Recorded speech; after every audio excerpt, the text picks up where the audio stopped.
Isso, Thaís.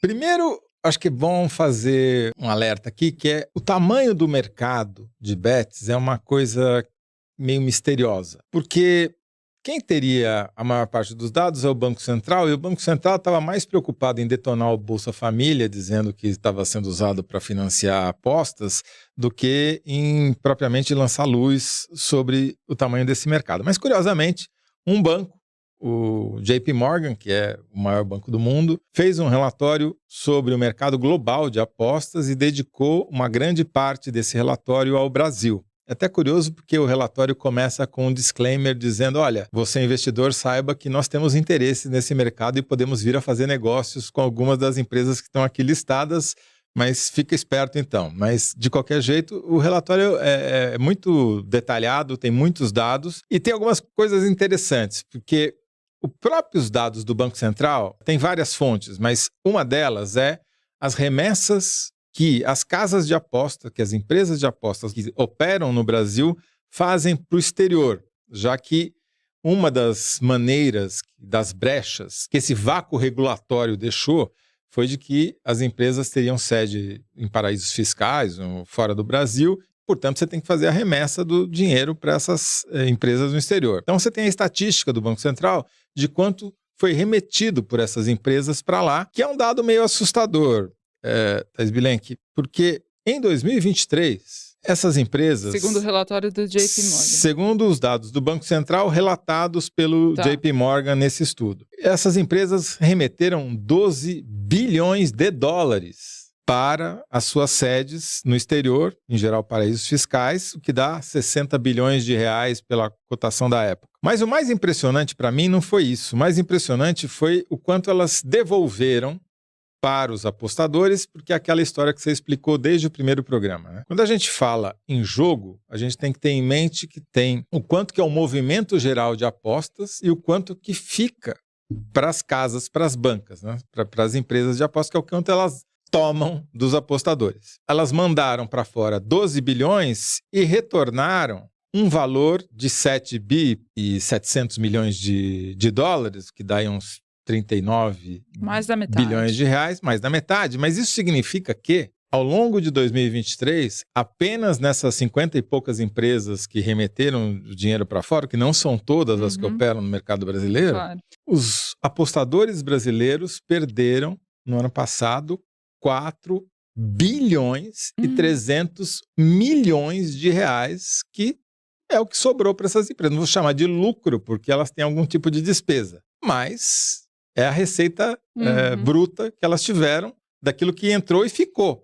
Isso dá mais de 20 bilhões de reais, dá 21 bilhões e 400 milhões de reais se a gente levar em conta o câmbio da época que essas transações aconteceram. Com um total de zero de impostos, sobre tributação e qualquer coisa. Zero, a gente só foi. Pra você ter uma ideia, essas empresas aqui são responsáveis por 12% do déficit brasileiro em contas correntes, que é a conta que a gente tem com os outros países de dinheiro que entra e sai do país, né? Levando em conta todas as operações comerciais, serviços, empréstimos financeiros. E quais são os principais países que são sede dessas empresas? É tudo paraíso fiscal.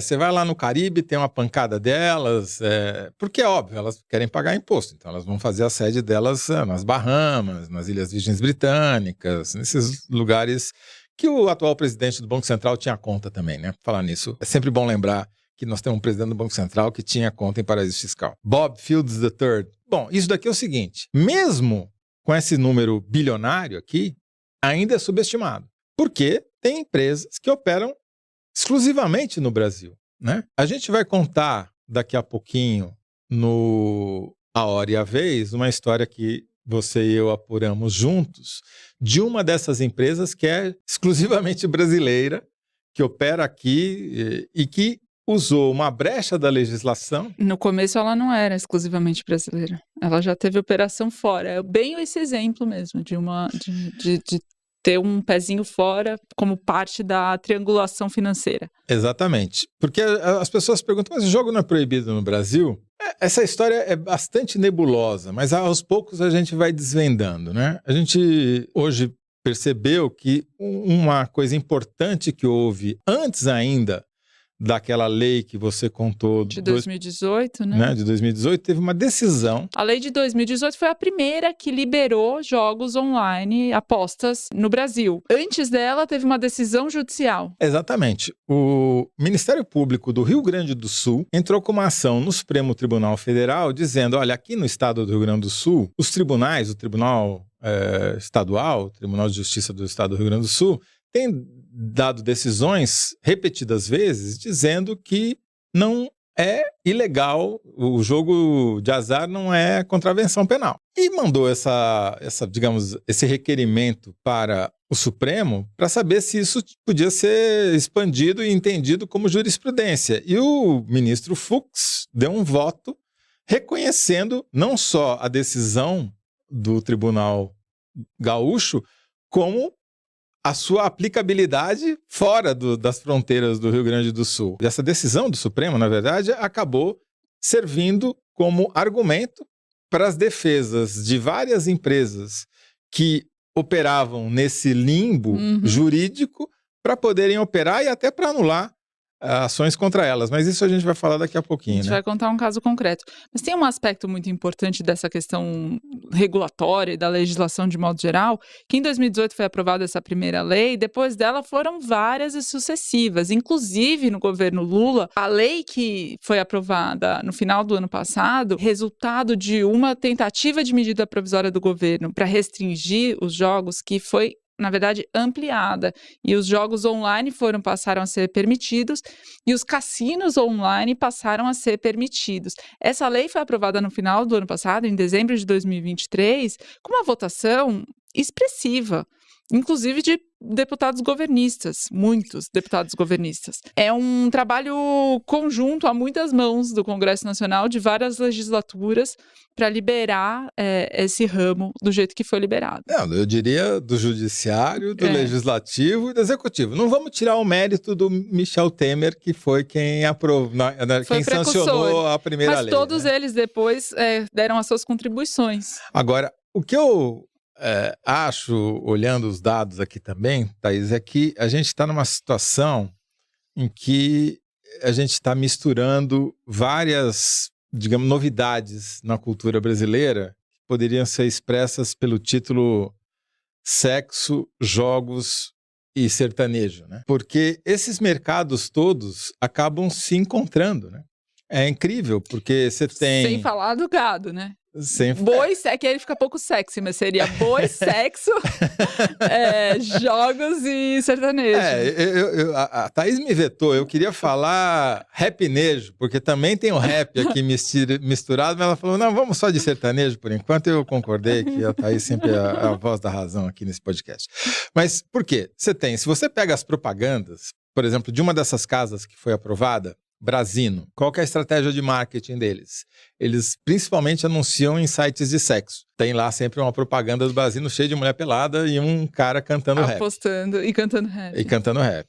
Aí você tem a estratégia mais família, que é a estratégia sertaneja, né? Você tem um monte de cantores sertanejos fazendo propaganda para casa de aposta, a começar do Gustavo, né? Gustavo Lima. Que não chama Gustavo, mas tudo bem. Gustavo com 2 T's, que teve até mandato de prisão decretado, depois cancelado. Passou a ser agora um dos investigados da operação essa semana. Exatamente, por suas ligações com uma dessas empresas que não foi autorizada pelo governo, né? Pesa uma investigação criminal contra ela. E todos eles adoram uma vaquejada, comprar cavalo... Também... as casas de apostas se tornaram importantes patrocinadoras de vaqueiros, né? Em vaquejadas. Times. Não é só time de futebol, time de vaquejada também. Milionários, assim. Os caras estão espantados com a quantidade de dinheiro que eles enfiaram nesse mercado. E os donos das casas de apostas também investem em cavalos de raça e gado de raça. É verdade. Isso daí, Thaís, me chamou muito a atenção olhando o emaranhado de empresas que você descobre quando você começa a puxar a constituição acionária dessas empresas que foram autorizadas. Não tive tempo, são 89 na primeira listagem, não tive tempo de olhar todas, mas fiz uma amostragem ali bastante razoável e tem alguns pontos em comum. Primeiro, você olha lá quem são os sócios, vai ter lá uma ou duas pessoas físicas e imediatamente já aparece uma holding, uma outra empresa, muitas empresas constituídas no exterior e invariavelmente aparece um advogado que é ligado a um escritório de advocacia.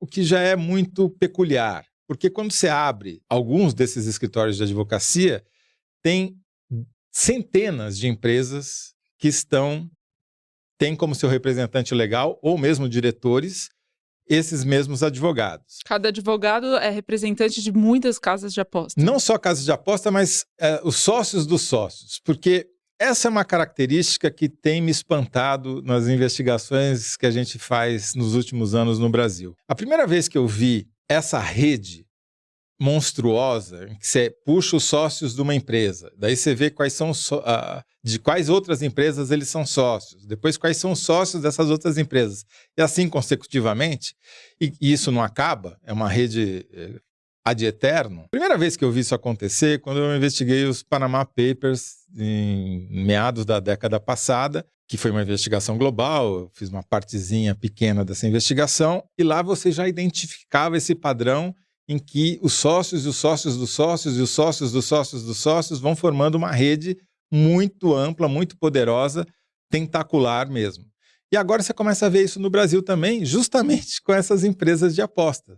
O que significa que elas têm uma ramificação na sociedade, empresarialmente falando, muito grande. Outra característica que tem, vira e mexe, aparece um cara com nome estrangeiro, pode até estar morando no Brasil ou não. Também é uma característica comum no quadro societário dessas empresas. O outro é que vira e mexe também aparece uma agropecuária lá no segundo, terceiro ou quarto nível. A gente sabe que as empresas agropecuárias têm uma tributação especial no Brasil. Se você é dono de uma agropecuária e essa agropecuária, todo o lucro vai para lá, você vai pagar menos impostos de renda na hora que você for tirar o dinheiro dessa empresa. Enfim, então E sempre tem negócios envolvendo animais vivos, né? Boi, cavalo, né? Porque é aquela coisa, né? Animal vivo pode valer 5 mil ou 5 milhões. Aliás, sobre um desses animais vivos, a gente vai falar agora no A Hora e a Vez. Vamos para lá então, vamos contar essa história. Eu sou Thaís Bilenque, sou jornalista há mais de 15 anos. Poucas vezes na vida vi uma figura crescer tanto, em tão pouco tempo, e perdurar no poder intacto como o atual presidente da Câmara dos Deputados, Arthur Lira. E quis entender como é que essa escalada aconteceu, passo a passo. Para isso, fui atrás das origens dele em Alagoas. Essa é a casa do Lira? Isso, da Lira. Bati na porta da casa do pai dele, na Barra de São Miguel, e fui para Junqueiro, cidade onde a família inteira se lançou na política. Aqui está o seio da nossa família, aqui está o berço da nossa política. Nessa série de 5 episódios, a gente mergulha nos anos mais recentes da política brasileira para descobrir quem é o homem que ajudou a remodelar a cena nacional e a relação entre os 3 poderes. O Congresso, o Parlamento está dando todas as oportunidades para o governo se estruturar de uma maneira racional. É importante frisar que todos têm que entender que o Congresso brasileiro conquistou o maior protagonismo.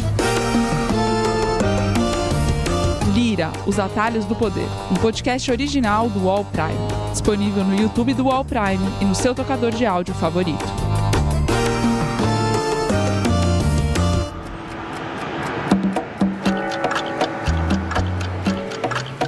Muito bom, Thaís Bilenque, chegou a hora e a vez de Jorge Barbosa Dias. Por que a gente escolheu contar a história do Jorge Barbosa Dias?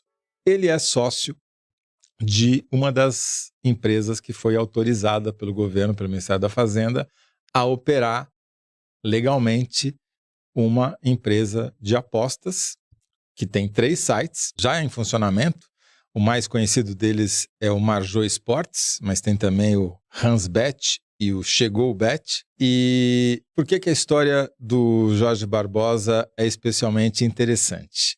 Ele conta, numa entrevista para uma revista de games, que ele começou a vida dele vendendo picolé nas ruas do próspero município de Taquaritinga do Norte, no interior de Pernambuco, perto da divisa com a Paraíba, e se tornou um multimilionário. Hoje ele tem mais de uma dúzia de empresas, algumas delas com capital social milionário. Se você somar os capitais sociais, vai dar cerca de 10 milhões de reais, mas isso não chega nem perto do que é o patrimônio do Jorge Barbosa Dias, porque, pra vocês terem uma ideia, só a outorga para poder operar a Marjô Esportes, a Hansbet e a Chegou Bet no Brasil custa 30 milhões de reais. Cada uma por 5 anos. Então, mas conta como é que começou a história do Jorge Barbosa Dias, como é que ele entrou no ramo de jogos de azar. Ele começa a fazer a atividade dele, em dado momento ele entra na mira do Ministério Público de Pernambuco, que desconfia que ele está fazendo uma organização criminosa para lavar dinheiro obtido com exploração ilícita de jogos de azar. A investigação do Ministério Público levanta a criação de um software dessa Major Esportes para fazer apostas sobre resultado de jogo de futebol. Teve até aquela CPI no Congresso, cujo relator foi o deputado Felipe Carreiras, o mesmo relator do PERSE, do qual a gente falou na edição passada do podcast. Que beneficiou as empresas de eventos. Aliás, o João Barbosa Dias também tem uma empresa de eventos. E o garoto propaganda dele é o Wesley Safadão. Que é um evento em si. Os mesmos personagens que é um evento em si. São sempre, é muito curioso que os personagens são os mesmos, né? Então ele faz esse software para apostar em jogos de futebol e ganha milhões.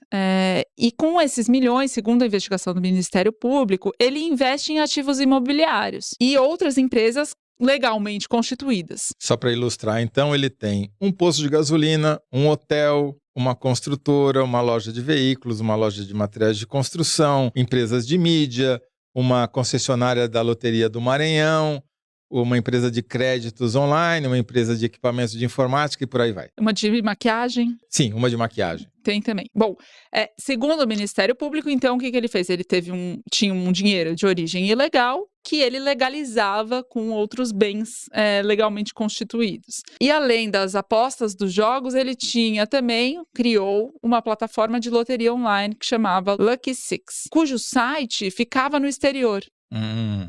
Só que toda a movimentação, a operação, era em território brasileiro. Segundo o Ministério Público, o aliciamento de cambista, a estrutura física da casa, as apostas, tudo acontecia em território brasileiro. E um outro site de uma empresa pernambucana vendia crédito para essas apostas da Marjô Esporte, também em território brasileiro. Então tinha uma triangulação, por isso que eu te falei aquela hora que ele também teve um pé fora do Brasil. Aí, a partir de 2016, eles começam a ganhar muito dinheiro e o Ministério Público conseguiu, na investigação, quebrar o sigilo bancário dos investigados, que é o Jorge Barbosa Dias, mas outros vários também. Acho que são 18, 19, né? E registram, é bastante gente. E registram uma movimentação de 417 milhões de reais naquela ocasião, que era um volume que, segundo o Ministério Público, era desproporcional ao declarado à Receita Federal por essas pessoas todas. Daí a suspeita. Nesse momento, você, inclusive, me contou que eles tiveram várias medidas cautelares impostas, né? Retenção de passaporte. Exatamente. Houve uma decisão, a pedido do Ministério Público, os juízes decretaram a apreensão do passaporte do Jorge Barbosa Dias. Isso foi em 2019. Também teve quebra de sigilo bancários, quebra de sigilo telemático, ou seja, e-mails, mensagens pelo celular, enfim, e daí ele foi processado por um crime original, que seria a exploração dos jogos de azar, depois formação de quadrilha e lavagem de dinheiro. Então, e aí, em 2022, o Ministério Público pede a condenação dos denunciados por todos esses indícios levantados e argumenta que a aposta esportiva, que era o primeiro ramo, dos negócios que tinham sido criados por ele, tinha sido legalizada, mas várias outras modalidades que ele praticava não, como aposta política, aposta de entretenimento, em reality show, vaquejada, cassino completo com pôquer, roleta e outros jogos. Tinham várias outras modalidades que ele praticava e que essas não eram legalizadas até então. Muitas delas continuam praticando hoje. Entrei lá no site da Major Esportes, você pode jogar roleta, você pode jogar dadinho, você pode jogar pôquer de várias maneiras diferentes, além de todas as apostas esportivas que você puder imaginar. Nesse momento também, os advogados, ele contrata advogados em Brasília que entram com uma medida no Supremo, mas com a decisão do Fux que passou a régua em todo mundo que era do ramo, passou a régua neles também, então eles até perderam o objeto ali, porque já estava decidido pelo Supremo que podia fazer o que eles faziam. E em agosto de 2023, portanto, menos de um ano depois do pedido do Ministério Público para condenar os denunciados, o Tribunal de Justiça de Pernambuco decide que não tem nada de errado, nem o que era permitido, nem o que não era permitido, que não tinha muito como levar a denúncia adiante. Porque se o crime original não é crime, né? Se o Ministério Público, primeiro a denúncia, não conseguiu mostrar exatamente qual dinheiro foi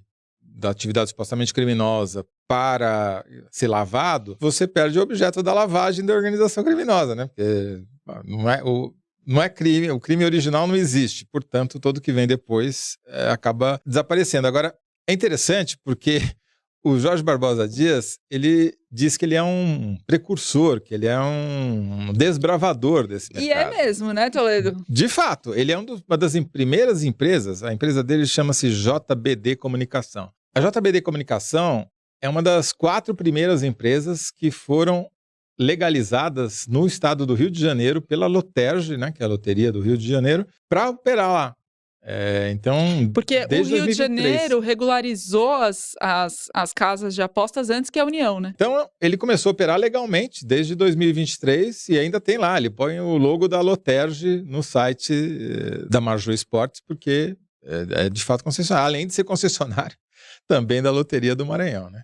Então, assim, é um exemplo... E agora foi liberado pelo Ministério da Fazenda para operar em território nacional. Então, ele conta a história da evolução do setor de casa de aposta no Brasil, né? E você vai dizer... É capaz de, quando ele vendia picolé, ele já fazer sorteio, né? Com quem ganhar o palitinho premiado, sei lá. Talvez a lógica fosse 1 por 3, 3 por 10, né? Além disso, Thaís, chama muita atenção, porque também o Jorge Dias tem um pé na vaquejada. Ele tentou comprar um cavalo muito famoso, um cavalo quarto de milha, reprodutor quarto de milha, que é o cavalo preferido dos vaqueiros, né? Dos vaqueiros, que ele é um cavalo que tem um arranque muito rápido, ele é um cavalo muito forte. Chama quarto de milha porque ele é o que ele corre. Depois de 1/4 de milha, ele já começa a desacelerar porque cansa. Ele deu um lance no Dom Rochão, famosíssimo cavalo reprodutor quarto de milha, de 15 milhões de reais por um cavalo, e os donos recusaram. Acharam pouco, ou não queriam vender porque o Rochão vale muito. Rendia mais. O Rochão acabou morrendo em 2021, foi uma comoção no mercado quarto de milha. Caramba. Mas, enfim, era um cavalo tordilho muito bonito, mas, enfim, faleceu. E me chama a atenção também, são os garotos propaganda do Jorge Dias. Entre eles, além do Wesley Safadão, que hoje em dia é o principal divulgador dos sites de apostas do Jorge Dias, você tem o Ratinho, o apresentador e pai do governador do Paraná. Você já teve o Ronaldinho Gaúcho, você tem o Tirulipa, o comediante, vários outros artistas, Léo Santana, desse mundo sertanejo. Quer dizer, ele, mesmo não sendo uma das maiores empresas de aposta, tem um faturamento suficiente para ter gente... bancar belos garotos propaganda. Desse tamanho. Então, daí você tira uma linha do tamanho que é esse mercado. Agora, eu acho que você deveria ir lá para Taquaritinga do Norte, Thaís Bilenque, porque pelo que eu vi aqui, pelos endereços das empresas... São todas lá ainda? Não todas, mas uma grande parte delas. O hotel, a empresa de material de construção, a loja de veículos, é tudo lá. Eu acho que ele deve ser o dono de Taquaritinga do Norte, essa altura, o Jorge Dias. Vamos ver se ele vai ter um deputado federal, um candidato a prefeito e emenda parlamentar. Aí virou lixo. É o próximo passo. Então, essa é a hora e a vez de Jorge Dias e seus sócios. Muito bom. Então, agora vamos ver o que a Horácia nos reservou essa semana. É isso aí. Solta, Horácia. Opa, Toledo, salve Thaís. As frases de hoje foram supostamente ditas pela presidente do Tribunal Superior Eleitoral, Carmen Lúcia. Frase 1. O discurso de ódio afeta a atuação da mulher na política. E é necessário que o TSE combata isso, porque não há como a mulher adentrar na política sem superar a violência. Frase 2. As eleições municipais são mais complicadas do que as presidenciais por conta da violência, tal qual estamos acompanhando na disputa em São Paulo. Thaís Bilenque, como a primeira frase é sobre mulheres, acho nada mais justo que você comece dizendo o que você acha. Assim. Acho que é verdadeira. Acho que foi ela que falou. Eu acho que a primeira é falsa e a segunda eu acho que é verdadeira. Tá bom, vou discordar só para ter emoção. Acho que a segunda é falsa. Então, Thaís Bilenque, tá 17 para você, 16 para mim. E agora nós discordamos nas duas frases. Tá bom. Então, ou você vai abrir 3 pontos, ou eu vou ultrapassar você, hein? Alguma coisa vai acontecer hoje aqui, agora. Solta, Horácia. A frase 1 é falsa e a frase 2 também não é verdadeira. Então não aconteceu nada.